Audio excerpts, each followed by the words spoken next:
Clean and green Humnabad ಘೋಷವಾಕ್ಯದೊಂದಿಗೆ ಹುಮ್ನಾಬಾದ್ನಲ್ಲಿ 2,000ಕ್ಕೂ ಹೆಚ್ಚು ಸಸಿ ವಿತರಣೆ.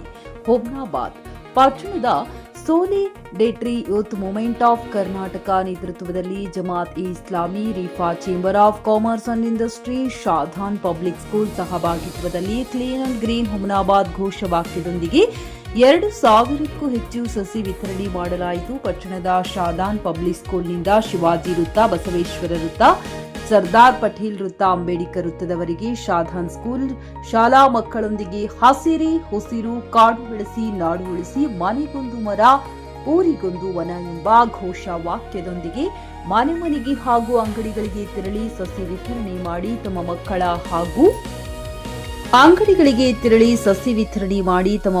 ಹಾಗೂ ಪ್ರತಿಯೊಬ್ಬರ ಆರೋಗ್ಯಕರ ಜೀವನಕ್ಕೆ ಒಬ್ಬರು ಕನಿಷ್ಠ 1 ಮರ ಬೆಳೆಸಿ ಎಂದು ವಿನಂತಿಸಿಕೊಂಡರು. ಈ ಸಂದರ್ಭದಲ್ಲಿ ಸೋಲಿಡೇಟರಿ ಯೂತ್ ಮೂವ್ಮೆಂಟ್ ಕರ್ನಾಟಕ ರಾಜ್ಯ ಕಾರ್ಯದರ್ಶಿ ಮೊಹಮ್ಮದ್ ಇಸ್ಮಾಯಿಲ್, ಜಿಲ್ಲಾಧ್ಯಕ್ಷ ಶೋಹಿಬ್, ಸೋಲಿಡೇಟರಿ ಹುಮ್ನಾಬಾದ್ ಅಧ್ಯಕ್ಷ ಮೊಹಮ್ಮದ್ ಅಬ್ದುಲ್ ಕರೀಂ, ಬಸವ ಕಲ್ಯಾಣ ಅಧ್ಯಕ್ಷ ಸಾದುಲ್ಲಾ ಖಾನ್, ಜಮಾತ್ ಇಸ್ಲಾಮಿ ಹುಮ್ನಾಬಾದ್ ಅಧ್ಯಕ್ಷ ಇಫ್ತಿಯಾರ್ ಕಾರ್ ಅಹಮದ್, ಅತಿಥಿಗಳಾಗಿ ಶಬ್ರ ರೇಣುಕಾ, ವೀರಗಂಗಾಧರ ಶ್ರೀಗಳು, ಸಂಗಮೇಶ್ ಚಿದ್ರಿ, ಶಾದಾನ್ ಶಾಲೆಯ ಮುಖ್ಯಸ್ಥ ಮುತುರ್ಜಾ, ರಿಫಾ ಚೇಂಬರ್ ಆಫ್ ಕಾಮರ್ಸ್ನ ಅಬ್ದುಲ್ ಪಾಹಿಂ ಸೇರಿದಂತೆ ಅನೇಕರು ಉಪಸ್ಥಿತರಿದ್ದರು. ಜೆಕೆ ನ್ಯೂಸ್ ಕನ್ನಡ, ಹುಮ್ನಾಬಾದ್ ಭ್ರಷ್ಟರ ಪಾಲಿಗೆ ಸಿಂಹಸ್ವಪ್ನ. ಅದೇ ರೀತಿಯಲ್ಲಿ ಪರಿಸರಕ್ಕೆ ಯಾವ ರೀತಿ ಹಾನಿ ಆಗ್ತಾ ಇದೆ, ಆ ಹಾನಿಯನ್ನು ವಿದ್ಯಾರ್ಥಿಗಳ ಮುಖಾಂತರ ಈ ಸಮಾಜಕ್ಕೆ ಸಂದೇಶವನ್ನು ನೀಡಲು ಈ ಒಂದು ರ್ಯಾಲಿಯನ್ನು ಇಂದು ಯೋಜಿಸಲಾಗಿದೆ. ಮತ್ತು ಅದೇ ರೀತಿಯಲ್ಲಿ ಈ ಒಂದು ನಮ್ಮ ಇಂದಿನ ಈ ಕಾರ್ಯ ಏನಿದೆ, ಈ ಒಂದು ಗಿಡ ನೆಡುವಂತಹ ಈ ಪರಿಸರದ ಈ ರ್ಯಾಲಿಯ ಒಂದು ಉದ್ದೇಶ ಮತ್ತು ಕಾರ್ಯ ಏನಿದೆ ಅಂತ ಹೇಳಿದ್ರೆ, ಬಹಳ ವೇಗವಾಗಿ ಈ ಸಮಾಜದಲ್ಲಿ, ಈ ಪರಿಸರದಲ್ಲಿ ಬದಲಾವಣೆಗಳು ಹೆಚ್ಚಾಗ್ತಾ ಇದೆ. ಪ್ರಪಂಚದಲ್ಲಿ ಚರ್ಚೆ ಈಗ ನಡೀತಾ ಇದೆ, ದೇಶದಲ್ಲಿ ಚರ್ಚೆ ನಡೀತಾ ಇದೆ, ಕ್ಲೈಮೇಟ್ ಚೇಂಜ್ ಇದೆ, ಗ್ಲೋಬಲ್ ವಾರ್ಮಿಂಗ್ ಇದೆ.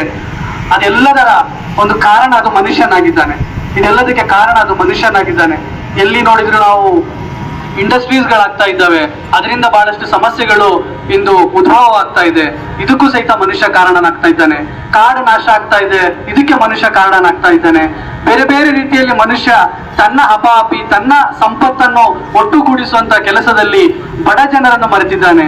ಇಂದು ರಾಜ್ಯದಲ್ಲಿ ಮಿತ್ರರೇ, ಒಂದು ನದಿಯೂ ಸಹಿತ ರಾಜ್ಯದಲ್ಲಿ ಸ್ವಚ್ಛವಾಗಿಲ್ಲ. ಅಧ್ಯಯನದ ಪ್ರಕಾರ ಎಲ್ಲಾ ನದಿಗಳು ಈ ರಾಜ್ಯದಲ್ಲಿ ಮಲಿನವಾಗಿದೆ. ಕಾರಣ ಯಾರು? ಇಲ್ಲಿ ಬುದ್ಧಿವಂತರು, ಅಕ್ಷರಸ್ಥರು ಅಂತ ಹೇಳುವಂತವರು ಇದಕ್ಕೆ ಕಾರಣಕರ್ತರಾಗಿದ್ದಾರೆ. ಅದರ ದುಷ್ಪರಿಣಾಮ, ಅದರ ಪ್ರಭಾವಿತ ಜನರು ಯಾರು ಅಂತ ಹೇಳಿದ್ರೆ, ತುಂಬಾ ಪರ್ಸೆಂಟೇಜ್ ನಲ್ಲಿ ಹೆಚ್ಚಿರುವಂತಹ ಬಡ ಜನರು ಆ ಒಂದು ಇದಕ್ಕೆ ಪರಿಣಾಮ ಅವರ ಮೇಲೆ ಬೀರ್ತಾ ಇದೆ. ಹಾಗಾಗಿ ಒಂದು ಪರಿಸರದ ನ್ಯಾಯ ವ್ಯವಸ್ಥೆ ಈ ಸಮಾಜದಲ್ಲಿ ಇರಬೇಕು. ಅದೇ ರೀತಿಯಲ್ಲಿ ಈ ಗಿಡ ನೆಡುವುದರ ಮುಖಾಂತರ ಇನ್ನೊಂದು ಸಂದೇಶ ಏನು ಅಂತ ಹೇಳಿದ್ರೆ, ಇಲ್ಲಿರುವಂತಹ ಹೆಮ್ಮರಗಳಿರ್ತದೆ, ಈ ನಮ್ಮ ಪ್ರದೇಶದಲ್ಲಿ ದೊಡ್ಡ ದೊಡ್ಡ ಮರಗಳಿರ್ತದೆ.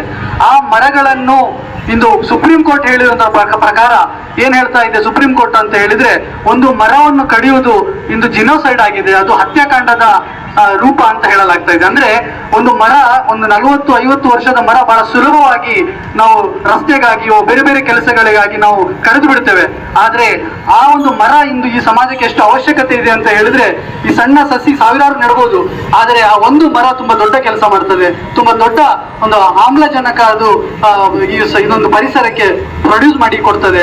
ಹಾಗಾಗಿ ದೊಡ್ಡ ಮರಗಳನ್ನು ಉಳಿಸುವಂತಹ ಪ್ರತಿಜ್ಞೆಯನ್ನು ನಾವು ಮಾಡುವುದರ ಮುಖಾಂತರ, ಸಸಿಗಳನ್ನು ನೆಡುವುದರ ಮುಖಾಂತರ ಈ ಸಮಾಜದಲ್ಲಿ ಬಡ ವರ್ಗಕ್ಕೆ ಆಗ್ತಿರುವಂತಹ ಅನ್ಯಾಯದ, ಈ ಪರಿಸರದಿಂದ ಏನು ಬೇರೆ ಬೇರೆ ಇಂಡಸ್ಟ್ರೀಸ್ ಆಗ್ಲಿ, ಬೇರೆ ಬೇರೆ ಕಾಡುನಾಶದಿಂದ ಆಗ್ಲಿ ಬಡವರಿಗೆ ಆಗ್ತಿರುವಂತಹ ಅನ್ಯಾಯದ ವಿರುದ್ಧವೂ ಸಹಿತ ಧ್ವನಿ ಎತ್ತುವಂತಹ ಕೆಲಸ ಹೆಚ್ಚಾಗಿ ಯುವಕ ಸಂಘಗಳಿಂದ, ವಿದ್ಯಾರ್ಥಿಗಳಿಂದ ಆಗ್ಬೇಕಾಗಿದೆ ಅಂತ ಹೇಳಿ, ಮತ್ತು ಅದೇ ರೀತಿಯಲ್ಲಿ ಈ ಹುಮ್ನಾಬಾದ್ನ ಒಂದು ಬಗ್ಗೆ ನೀವು ಕೇಳಬೇಕಾದ್ರೆ ನೀವು ಅದನ್ನು ತಿಳ್ಕೊಳ್ಬಹುದು.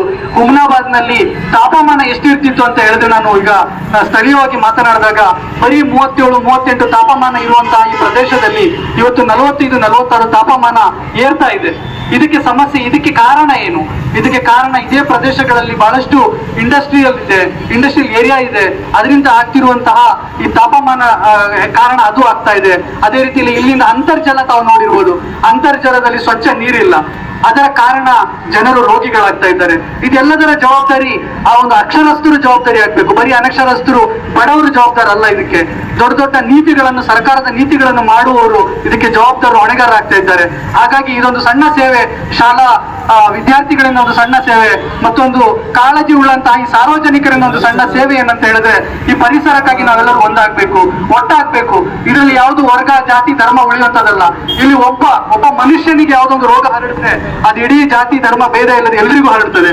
ಹಾಗಾಗಿ ಪರಿಸರವನ್ನು ಉಳಿಸುವಂತಹದ್ದು, ಕಾಡನ್ನು ಉಳಿಸುವಂತಹದ್ದು, ಪ್ರಕೃತಿ ಉಳಿಸುವಂತಹದ್ದು ಜವಾಬ್ದಾರಿ ನಮ್ಮೆಲ್ಲರ ಜವಾಬ್ದಾರಿಯಾಗಿದೆ ಅಂತ ಹೇಳಿ ನನ್ನ ಈ ಮಾತನ್ನು ಮುಗಿಸ್ತೇನೆ. ನಾನು ಖರೀದಿಸುವ ಪ್ಲಾನ್ ಇದ್ದೀರಾ? ಹಾಗಾದ್ರೆ ಕೇತಕಿ ಡೆವಲಪರ್ಸ್ ನಲ್ಲಿ ಮೂಲಭೂತ ಸೌಕರ್ಯಗಳುಳ್ಳ CC road, footpath, garden, under drainage, water supply, ಉತ್ತಮ ಪರಿಸರವುಳ್ಳ ಫ್ಲಾಟ್ಸ್ ಲೇಔಟ್ ಲಭ್ಯ. ಬೀದರ್, ಹುಮ್ನಾಬಾದ್ ಸೇರಿದಂತೆ ಹಲವು ಭಾಗಗಳಲ್ಲಿ ಸುಂದರ ಲೇಔಟ್ಗಳಿದ್ದು ಅತ್ಯುತ್ತಮ ಬೆಲೆ, ಇಎಂಐ ಸ್ಕೀಮ್ಸ್ ಅನ್ನು ಲಭ್ಯ. ಹಾಗಿದ್ರೆ ತಡೆಯಾಕೆ ಹಿಂದೆ ಸಂಪರ್ಕಿಸಿ 7676474747 MD ಸಂಗಮೇಶ್ ಚಿದ್ರಿ, ಹುಮ್ನಾಬಾದ್. ಗ್ರಾಹಕರ ಸ್ಯಾಟಿಸ್ಫ್ಯಾಕ್ಷನ್ ನಲ್ಲಿ ನಂಬರ್ 1 ತೃಪ್ತಿಕರ ದೈಹಿಕವಾದ ಹುಮ್ನಾಬಾದ್ನ ಎಸ್ವಿ ಟಿವಿಎಸ್ ಶೋರೂಮ್ ನಿಮಗಾಗಿ ತರುತ್ತಿದೆ ಹೊಸ ಮಾಡೆಲ್ಗಳ ಹೊಸ ಬೈಕ್ಗಳು. ಇಲ್ಲಿ ಟಿವಿಎಸ್ ನ ಸ್ಪೇರ್ ಪಾರ್ಟ್ಸ್ ಹಾಗೂ ಸರ್ವಿಸ್ ಕೂಡ ಲಭ್ಯ. ಹಾಗಿದ್ರೆ ತಡೆಯಾಕೆ ಹಿಂದೆ ಭೇಟಿ ನೀಡಿ. ನಾಗಲಕ್ಷ್ಮಿ ದಾಬಾ ಹತ್ತಿರ, ಗುಲ್ಬರ್ಗಾ ರೋಡ್, ಹುಮ್ನಾಬಾದ್. ಹೆಚ್ಚಿನ ಮಾಹಿತಿಗಾಗಿ ಸಂಪರ್ಕಿಸಿ 8494951009.